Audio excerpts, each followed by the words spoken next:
l'introduction de cette lecture, voici quelques précisions. Après la Passion, Marie de Kériote, la mère de Judas, trouve refuge chez Anne de Kériote, son amie avec laquelle elle s'était brouillée à la suite du mariage annulé de Judas avec sa fille Joanne. Jésus les réconciliera et confiera à Anne le destin terrible de Marie par ces paroles. Cette mère sera la victime de son fils traître, meurtrier de Dieu, sacrilège, maudit. Elle ne pourra supporter un regard d'homme, car tout regard sera comme une pierre pour la lapider, et en toute voix d'homme, en toute parole, il lui semblera entendre une malédiction, une injure, et elle ne trouvera pas de refuge sur la terre, jamais, jusqu'à sa mort, jusqu'à ce que Dieu, qui est juste, prenne avec lui la martyre, en lui faisant oublier qu'elle est la mère du meurtrier de Dieu, en lui donnant la possession de Dieu. N'est-ce pas la plus grande douleur, celle de cette mère? La vision. 16 avril 30 à Kériote. Je vois la maison d'Anne, mère de Joanne. C'est la maison de campagne où Jésus, accompagné de la mère de Judas, a accompli le miracle de la guérison d'Anne. Là aussi, je vois une pièce et une femme étendue sur un lit. Une femme qui est méconnaissable tant elle est défigurée par une angoisse mortelle. Son visage est ravagé. Une fièvre dévorante lui empourpre les pommettes qui sont tellement saillantes que les joues en sont creusées. Les yeux, dans un cercle noir, eux aussi rougis par la fièvre et les pleurs, sont mi-clos sous des paupières gonflées. Là où il n'y a pas de rougeur de fièvre, le teint est d'un jaune intense, verdâtre, comme si la bile était répandue dans le sang. Les bras décharnés, les mains effilées, sont abandonnés sur les couvertures que l'essoufflement soulève. Près de la malade, qui n'est autre que la mère de Judas, se trouve Anne, la mère de Joanne. Elle essuie les larmes et la sueur, agite un éventail de palmiers, change les linges trempés dans du vinaigre aromatisé et posé sur le front et la gorge de la malade, caresse ses mains, ses cheveux en désordre.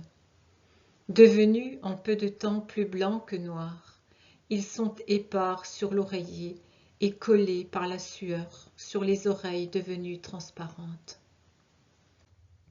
Anne pleure également en disant des paroles de réconfort. « Ce n'est pas cela, Marie, apaise-toi, assez, c'est lui qui a péché. Mais toi, tu sais comme le Seigneur Jésus, tais-toi. Ce nom, quand on me le dit, on le profane. Je suis la mère du Caïn de Dieu. Ah !» Les larmes tranquilles se changent en de longs sanglots déchirants. Elle a l'impression de se noyer, s'attache au cou de son amie qui la secourt pendant qu'elle vomit de la bile.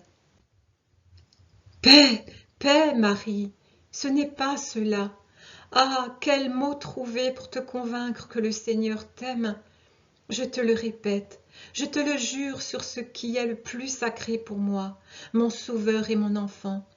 C'est lui qui me l'a dit quand tu me l'as amené. Il a eu pour toi des paroles et des prévenances d'un amour infini. Tu es innocente, il t'aime. Je suis certaine qu'il se donnerait lui-même une autre fois pour te rendre la paix, pauvre mère martyre. Mère du Caïn de Dieu, tu entends? Ce vent-là dehors, il le dit. Elle va à travers le monde, la voix du vent, et elle le répète. Marie, femme de Simon, mère de Judas, celui qui a trahi le Maître et l'a livré à ceux qui l'ont crucifié.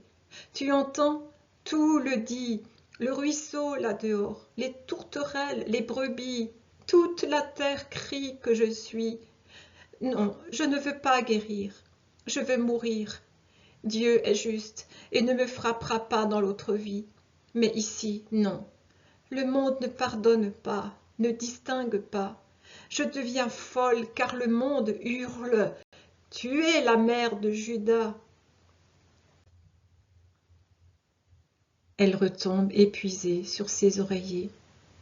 Anne la redresse et sort pour porter dehors les linges tachés.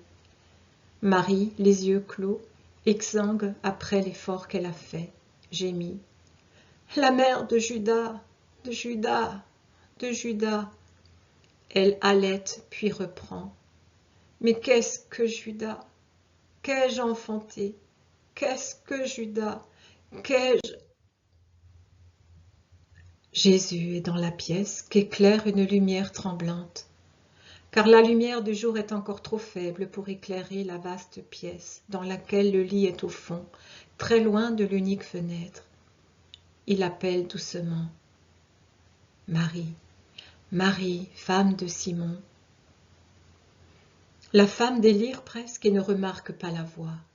Elle est absente, prise dans le vertige de sa douleur, et répète sans fin les pensées qui l'obsèdent, d'une manière monotone, comme le tic-tac d'une pendule. La mère de Judas, qu'ai-je enfanté? Le monde hurle, la mère de Judas. Jésus en a presque les larmes aux yeux. Cela m'étonne beaucoup. Je ne pensais pas que Jésus pourrait pleurer encore après sa résurrection. Il se penche. Le lit est tellement bas pour lui, qui est si grand. Il pose la main sur le front enfiévré, en repoussant les linges trempés dans le vinaigre, et dit « C'est un malheureux, rien d'autre.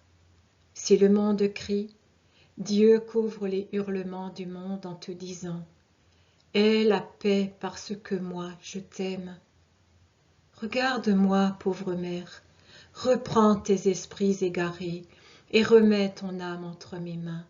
Je suis Jésus. Marie, femme de Simon, ouvre les yeux comme si elle sortait d'un cauchemar. Elle voit le Seigneur, sent sa main sur son front, porte ses mains tremblantes à son visage et gémit. « Ne me maudis pas. Si j'avais su ce que j'engendrais, je me serais arraché les entrailles pour qu'ils ne naissent pas. » Et tu aurais péché. Marie, ô Marie, ne perds pas ta justice à cause de la faute d'un autre.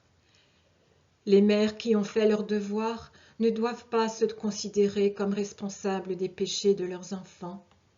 Tu as fait ton devoir, Marie. Donne-moi tes pauvres mains. Sois tranquille, pauvre mère. Je suis la mère de Judas. Je suis impure comme tout ce que ce démon a touché.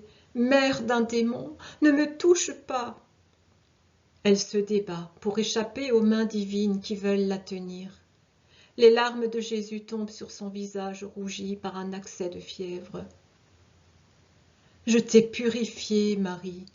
Mes larmes de pitié sont sur toi.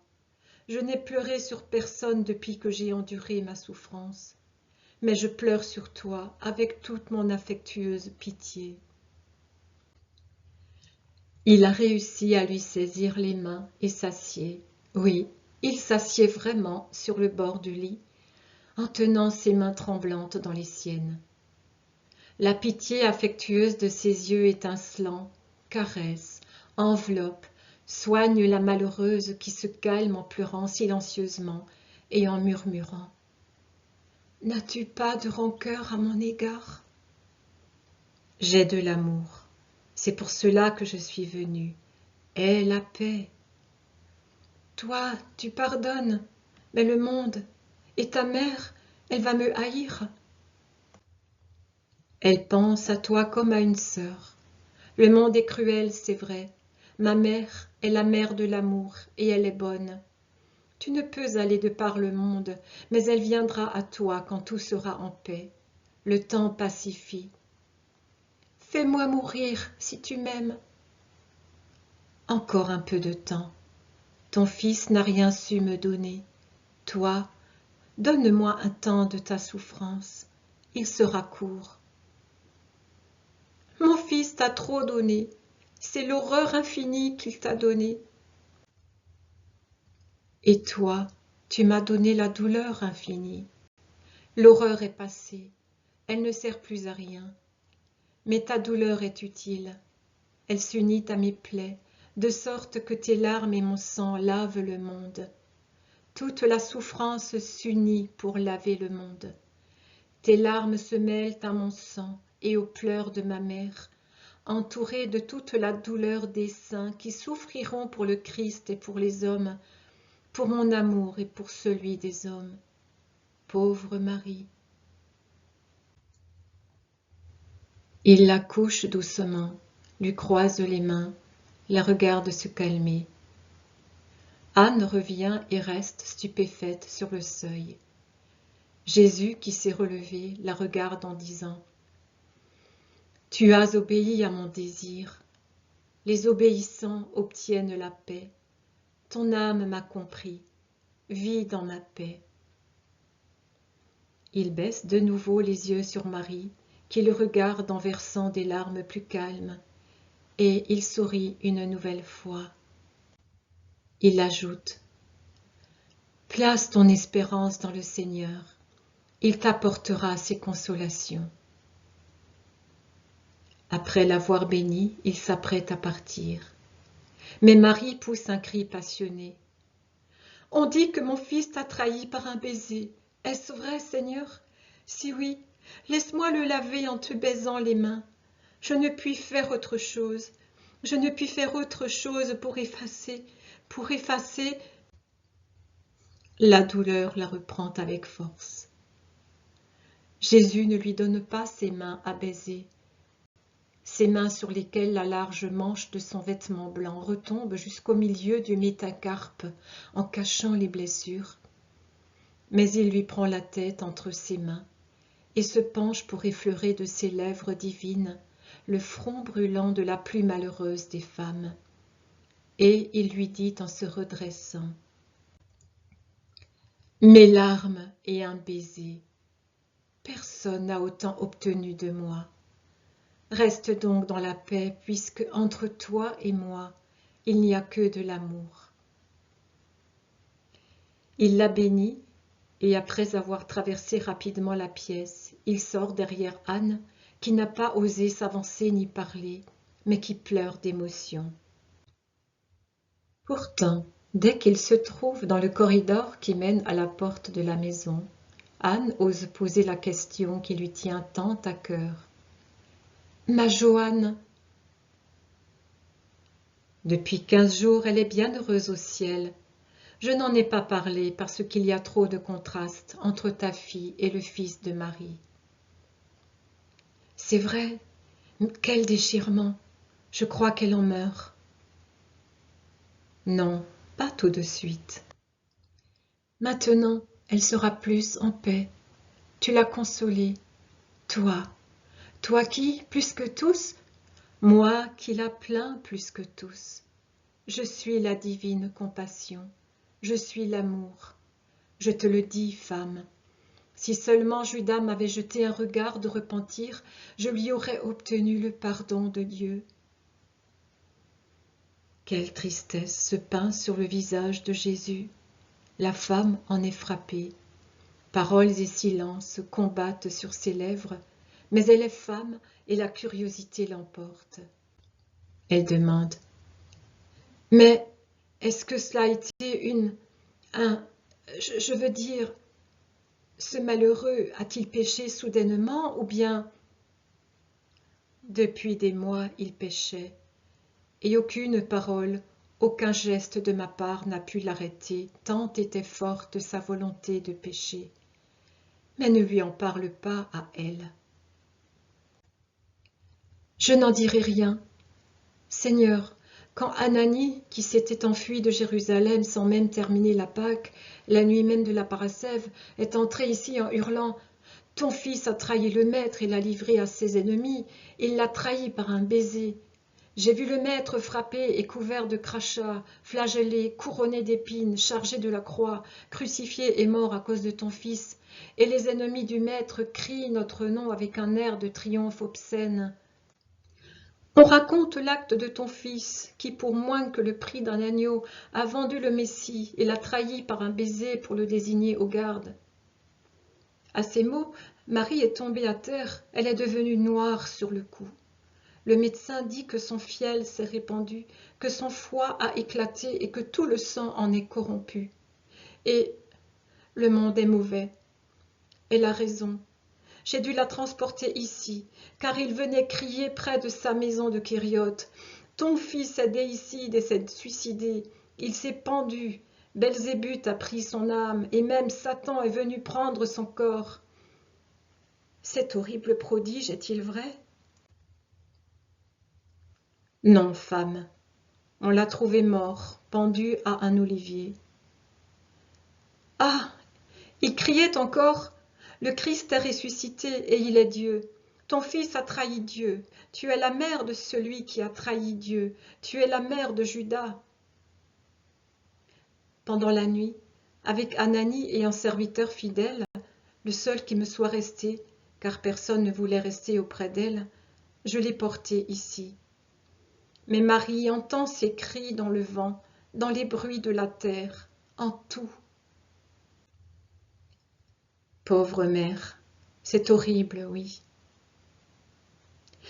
Mais ce démon n'a pas pensé à cela, Seigneur? C'était une des raisons que j'invoquais pour le retenir. Mais cela n'a servi à rien. Comme Judas n'a jamais aimé d'un amour véritable son père et sa mère, ni personne d'autre qui soit son prochain, il en est venu à haïr Dieu. C'est vrai. Adieu, femme. Que ma bénédiction te donne la force de supporter le mépris du monde pour ta pitié envers Marie. Baise ma main. À toi, je peux la montrer. À elle, cela lui aurait fait trop de mal de le voir. Jésus retrousse sa manche pour découvrir son poignet transpercé. Anne pousse un gémissement en effleurant à peine de ses lèvres le bout des doigts. On entend le bruit d'une porte qui s'ouvre et un cri étouffé. « Le Seigneur !» Un homme âgé se prosterne et reste ainsi. « Ananie, le Seigneur est bon. Il est venu consoler ta parente et nous consoler nous aussi, » dit Anne pour réconforter le petit vieillard trop ému. Mais l'homme n'ose faire le moindre mouvement. Il gémit en pleurant. « Nous sommes d'un sang honni. Je ne peux pas regarder le Seigneur. » Jésus s'avance vers lui. Il lui touche la tête en lui parlant dans les mêmes termes qu'à Marie. Les parents qui ont fait leur devoir ne doivent pas se tenir pour responsables du péché de leurs proches. Prends courage, homme, Dieu est juste. Paix à toi et à cette maison. Moi, je suis venu, et toi, tu te rendras là où je t'envoie. Pour la Pâque supplémentaire, les disciples seront à Béthanie. Tu iras les trouver, et tu leur raconteras que, le 12e jour après sa mort, tu as vu le Seigneur à Kériote, vivant, avec sa véritable chair, son âme et sa divinité. Ils te croiront, car j'ai été déjà beaucoup avec eux. Mais apprendre que je me trouvais à plusieurs endroits le même jour les confirmera dans leur foi en ma nature divine.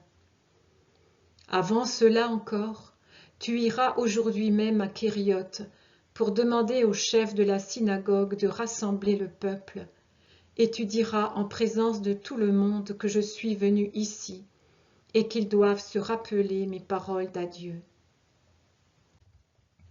Ils te demanderont certainement « Pourquoi n'est-il pas venu chez nous ?» Tu répondras ceci. Le Seigneur m'a recommandé de vous dire que, si vous vous étiez conduit comme il vous avait enjoint de le faire envers une mère qui n'était pas coupable, il se serait montré. Mais vous avez manqué à l'amour, c'est pourquoi le Seigneur ne s'est pas montré. Le feras-tu ? C'est difficile, Seigneur, c'est difficile à faire. Ils nous tiennent tous pour des cœurs lépreux. Le chef de la synagogue ne m'écoutera pas. Le peuple ne me laissera pas parler. Peut-être même me frapperont-ils. je le ferai néanmoins, puisque tu le désires. » Le vieillard ne lève pas la tête. Il parle courbé dans un profond prosternement. « Regarde-moi, Ananie. » L'homme montre un visage que la vénération rend tout tremblant. Jésus est resplendissant et beau comme sur le Tabor. La lumière le couvre en cachant son aspect et son sourire. Et le couloir reste sans lui, sans qu'aucune porte n'ait bougé pour lui livrer passage. Anne et Ananie adorent longuement. Ils sont devenus toute adoration par la manifestation divine.